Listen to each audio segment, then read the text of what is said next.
Wow, ikannya cakep-cakep ya. Bodinya bulky-bulky, proporsional sekali. Padahal ikan lokal loh, gak kalah cakep nih sama ikan import. Hasil keeping dari Arda Koi Center Magetan. Cakep banget. Dengan struktur fukurin yang strong, body bulky, proporsional, idaman banget nih.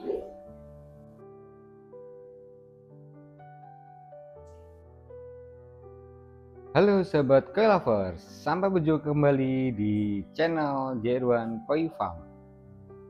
Nah, pagi ini yang perlu kita ulas adalah tip pemberian pakan pada ikan koi.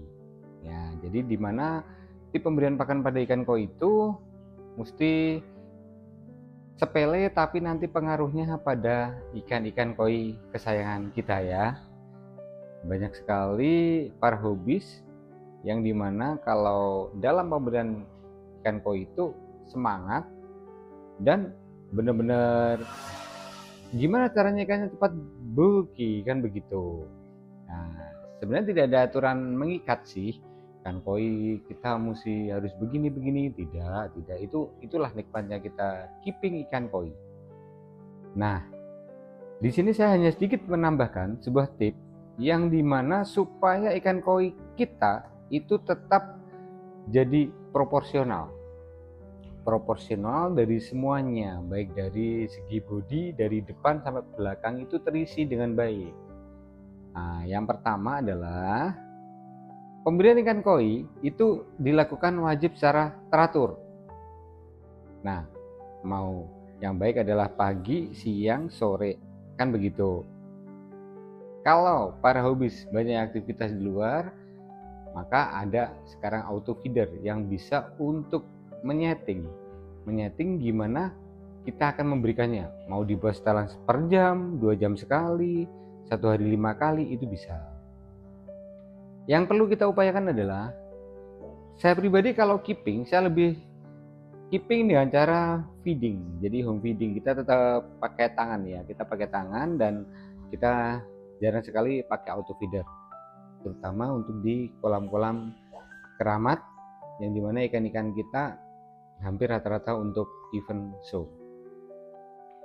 Satu, kita memberikan tipikan pakan ikan koi itu secara teratur.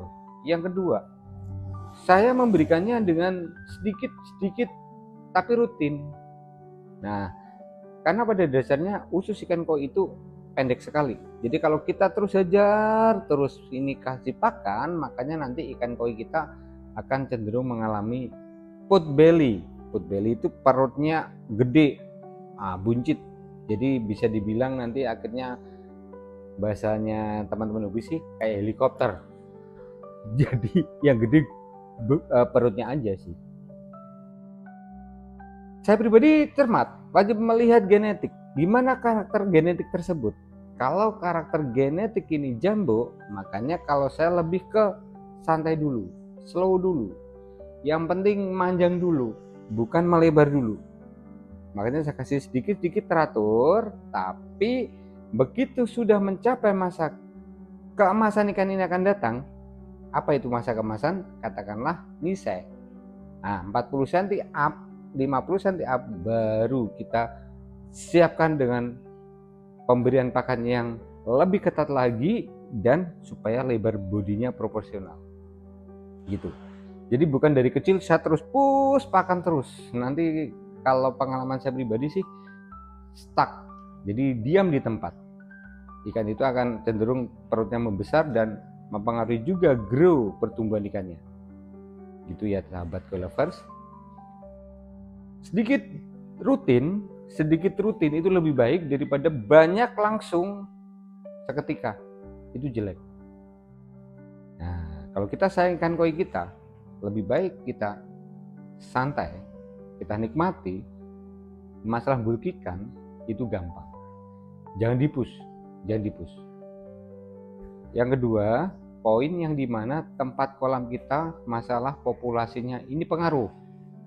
Kalau kita ingin koi kita bulky, jumbo, maka benar-benar kolam koi kita ini kita hitung dengan cara yang cermat, gimana populasi ikan kita dan gimana juga supaya kita tidak overpopulasi. Itu pengaruh juga. Jadi pada di sini benar-benar kita harus melihat jangka.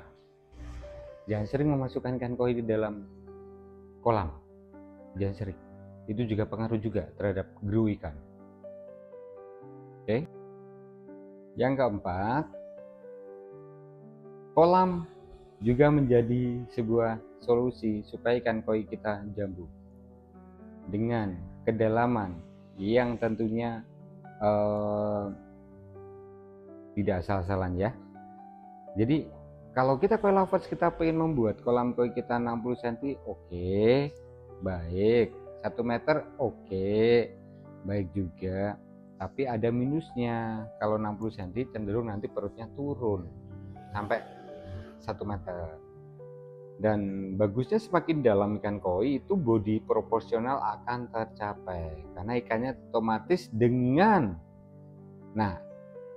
aerasi yang kencang itu tentunya ikan akan bergerak leluasa dan dia dengan turun naik olahraga itu akan membentuk dengan sendirinya body yang proporsional.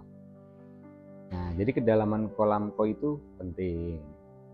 Kedalaman ikan koi itu penting dan alhamdulillah saya pribadi kolam saya ini 2 meter.